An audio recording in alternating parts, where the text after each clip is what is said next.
saludamos al secretario de Seguridad de la Ciudad de México, Pablo Vázquez. Gusto en saludarte, Pablo. El gusto es mío, muchas gracias por el espacio, por recibirme y aquí estamos. Bienvenido, Pablo, bienvenido, secretario. Gracias, muchas gracias. Antes que nada, aprovechar la ocasión porque tú también fuiste parte de ese equipo. Agradecer lo que hayas hecho en aquellos días duros hace 3 años después del atentado que viví. Ayer prácticamente quedó cerrado, al menos en la parte procesal, el asunto. Todas las personas detenidas en aquellas acciones que se llevaron a cabo a principio del 2023, todas fueron ya sentenciadas, Pablo, y sabemos que formabas parte de ese equipo desde entonces en la Secretaría de Seguridad. Por lo mismo, pues antes que nada y antes de empezar, muchas gracias. Al contrario, y lo transmitimos a todas las personas que estuvieron involucradas. Entre ellas Milton Morales, ¿no? De quien alguna vez platicamos largo. Bueno, ¿cómo cierra el año, Pablo, en términos de seguridad de la Ciudad de México? Tenemos por un lado las estadísticas, que son buenas, las cifras que manejan ustedes, y por el otro la encuesta que conocimos en octubre, percepción de inseguridad. En 10 entidades creció, en 10 alcaldías creció la percepción de inseguridad en 11, contra solo 5 donde mejoró. ¿Cómo calificarías? ¿Cuál sería tu balance de este 2025? Pablo Vázquez, secretario de Seguridad, Ciudad de México. Estamos a 15 días prácticamente de cerrar este año y creo que el balance es positivo para la ciudad, es positivo para la gente. Hace algunos días la jefa de gobierno, Clara Brugada, anunciaba los resultados al mes de noviembre y estaremos en los próximos días también haciendo un corte de caja ya final. Y lo que vemos es que en los delitos que más afectan a la gente, los delitos más violentos, tenemos reducciones importantes, 13% de reducción respecto al año pasado en los delitos de alto impacto, 10% respecto a los homicidios si comparamos el periodo enero-noviembre del 25 contra el 24. Un dato muy importante, este noviembre en la Ciudad de México fue el mes de noviembre con menos homicidios desde el 2012 en la ciudad. Ha habido una disminución continua de la violencia desde el 2019, cuando se puso en marcha con la doctora Claudia Sheinbaum la estrategia de seguridad que hoy continúa implementándose. Y tenemos en prácticamente todos los delitos, en espacio público, en las distintas modalidades de robo, disminuciones sensibles. Como lo hemos dicho muchas veces en otros espacios, en este mismo espacio, cuando hablamos de estas cifras, en ningún momento estamos diciendo que la tarea esté terminada, al contrario, son solamente un recordatorio de la actividad que tenemos que hacer todos los días y sin duda preparándonos para el año que viene, va a ser un año con eventos importantes, va a ser un año con retos importantes, pero estamos preparados y listos para ello y también desplegando estrategias especiales para algunos temas que son particularmente importantes en la ciudad. La jefa de gobierno anunciaba medidas adicionales para reforzar el trabajo que estamos haciendo en contra de la extorsión, donde también tenemos buenas cuentas, sobre todo a partir del lanzamiento de la estrategia nacional, de la propia estrategia de la Ciudad de México, con un aumento importante en las detenciones por este delito respecto al año pasado, respecto a años anteriores, con un buen trabajo con la ciudadanía y nuevos planes. Y esto que menciona, sin duda, el tema de la percepción es fundamental. Esa encuesta a nosotros nos plantea una meta, una misión a cumplir. Necesitamos que todos estos logros en materia de seguridad conecten en una absoluta sintonía con la sensación, la percepción que tiene la gente, pero valga el tema para poner en contexto. La percepción en la ciudad en los últimos años ha mejorado mucho. Estamos hablando de que en 2018, 2019... ¿Qué es lo que hace, por ejemplo? Te lo pregunto. Estamos viendo los últimos datos. La encuesta se terminó de levantar en septiembre, se dieron a conocer los datos en octubre. ¿Cómo explicas, por ejemplo, que haya mejorado la percepción en 5 puntos, en casi 10 puntos en Xochimilco, estaban en 77 y bajó a 68? Y en Tlalpan haya pasado prácticamente lo contrario. tenían una percepción de inseguridad de 54 y subió a 64. Tlalpan, Xochimilco, colindantes. ¿Por qué, Pablo? ¿Qué es lo que hace diferente? Es un fenómeno, complejo. Otro, en términos de visión de ciudad, en términos de seguridad, en términos de secretario de seguridad. ¿Por qué baja o mejora casi 10 puntos la percepción de inseguridad en Xochimilco y se pierden en Tlalpan? Es un fenómeno complejo. El tema no es algo que diga yo. El análisis de la percepción ha dado distintas explicaciones. No todo tiene que ver con seguridad. Hay otros factores que son importantes. Sin duda la seguridad juega un rol muy importante. Pero justamente este caso que mencionas invita desde luego a la reflexión sobre el tema de percepción. Tlalpan es justamente una de las alcaldías donde más reducción de delitos de alto impacto ha habido. Entonces hay que encontrar qué temas son los más sensibles en materia de percepción. Pero lo que decía hay que poner en contexto. Si bien estos resultados de la última encuesta, del último trimestre, nos obligan a profundizar, a redoblar esfuerzos, la percepción en la ciudad en términos generales ha mejorado mucho en los últimos años. Estamos hablando de que hace 6, 7 años, 9 de cada 10 personas en la ciudad se sentían inseguras. Eso se ha reducido a la mitad. Y lo que vemos, si analizamos los datos, salvo el verano del año pasado, que fue el punto más bajo en la historia en percepción de inseguridad, o el momento en el que mejor o más seguridad sintió la gente, lo que vemos en la ciudad es una estabilidad en la sensación. Para nada estamos contentos con ello. Lo que queremos es que siempre mejore la percepción de seguridad. Y hay que ir viendo caso por caso. Justo esto que dices, Tlalpan es una de las alcaldías que ha tenido mejores resultados en materia de seguridad y hay una desconexión ahí con la percepción que tenemos que atender. Bueno, tenemos que hacer una pausa y al regresar seguimos conversando con el secretario de Seguridad de la Ciudad de México.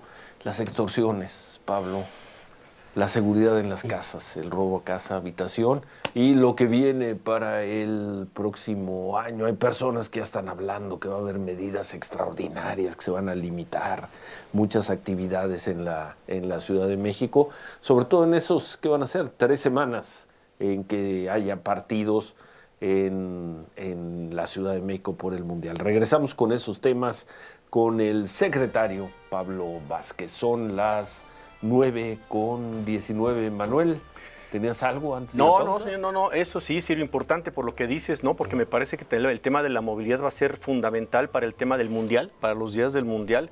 Aquí enfrente, Ciro, simplemente la vialidad de Polanco, que es bien complicada, ¿no? En horas pico, pues me imagino que se va a ver súper, ya lo veremos, ¿no? Con lo que tú nos platiques, alterada con la presencia de equipos, de delegaciones, de directivos, ¿no?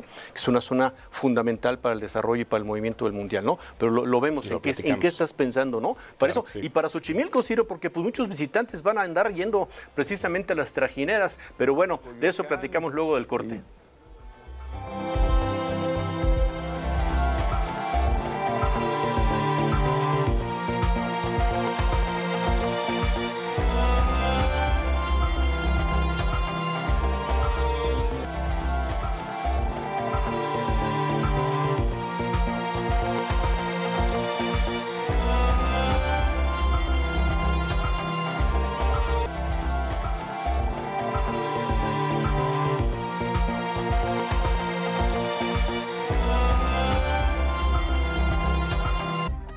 Continuamos con Ciro Gómez Leiva por la mañana. Manuel. Bueno, decíamos, Ciro, el tema, y aprovecho la oportunidad porque hace un ratito precisamente Pablo Vázquez publicó en sus redes sociales resultado, a propósito del tema que tú tocabas, Ciro, antes del corte, resultado de trabajos de investigación en atención a diversas denuncias en el paradero de Indios Verdes, norte de la Ciudad de México, en Gustavo Amadero. Compañeros de la Secretaría de Seguridad Ciudadana detuvieron a Yasmín N., Iraíz N., Sergio Iván N., presuntos integrantes de una célula delictiva dedicada a la extorsión. De acuerdo con las indagatorias, los detenidos amenazaban a los conductores de camiones que salen de este paradero rumbo al Estado de México con causar daño a las unidades y a su vida si no entregan cuotas diarias. Personas entregadas ya presentadas ante la Fiscalía de Justicia de la Ciudad de México, y a eso se dedican entre estos varios de los ya detenidos, Pablo. Así es una detención que hicieron mis compañeros el día de ayer por la tarde, de un grupo, ya estas 3 personas serían, con ellos llevaríamos 9 personas detenidas de esta célula. Es una célula que opera de manera muy enfocada en el CETRAM de Indios Verdes. En este caso, la detención fue prácticamente en flagrancia. La víctima, de hecho, fue posteriormente a la fiscalía a hacer el reconocimiento de las personas, se aseguró y recuperó el dinero que le habían quitado a la víctima. Y estamos trabajando en este tema como prioridad máxima. Es una prioridad que ha marcado la presidenta, la doctora Claudia Sheinbaum, y es una prioridad que ha marcado la jefa de gobierno, Clara Brugada, aquí en la Ciudad de México. Y se tiene una estrategia robusta, una estrategia con mucha coordinación con el gobierno de México, que irá dando resultados, no tengo la menor duda. Parte de ello es esto. En la ciudad, en este año respecto al año anterior, han aumentado en más de 50% las detenciones por extorsión, y es gracias a estos elementos de la estrategia. Y debe ser nos da la impresión, Pablo, de que es una batalla interminable, ¿no? ¿Cuántas personas se dedican a la extorsión? Exacto, es que es muy fácil. Yo te preguntaría, ¿y cuánto tiempo va a pasar para que surjan otros 3 nuevos extorsionadores en esa zona? Llegan, hacen el reconocimiento, ubican a las personas, las detienen, seguramente las van a procesar, seguramente van a ser procesadas, recibir sentencias, pero ¿cuánto tardan en llegar otros 3, Pablo?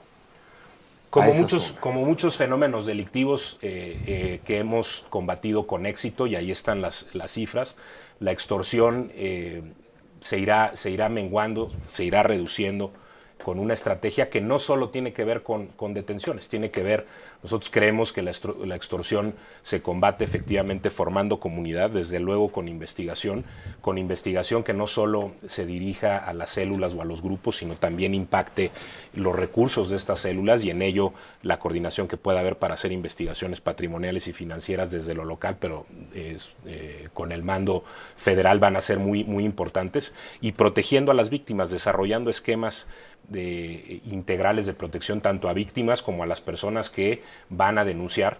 Y con estos 4 pilares, que han sido los pilares con los que se ha combatido de manera efectiva la extorsión en los lugares donde mayor éxito se ha tenido, estoy seguro que vamos a seguir avanzando. Hay una línea nacional, hay denuncia, hay atención a víctimas, y eso, mucha investigación. Han subido en la Ciudad de México las vinculaciones a proceso por extorsión en este año en 98%. Entonces ya empezamos a ver resultados, incluso en la incidencia. Si vamos a esta misma encuesta que referías hace unos momentos, estimado Ciro, de victimización, justo en el semestre, ellos miden semestralmente la victimización. En el semestre, después de que se pone en marcha la estrategia, vemos una disminución en la victimización por extorsión, a pesar de un incremento en las carpetas. Entonces, ¿qué creemos que está sucediendo?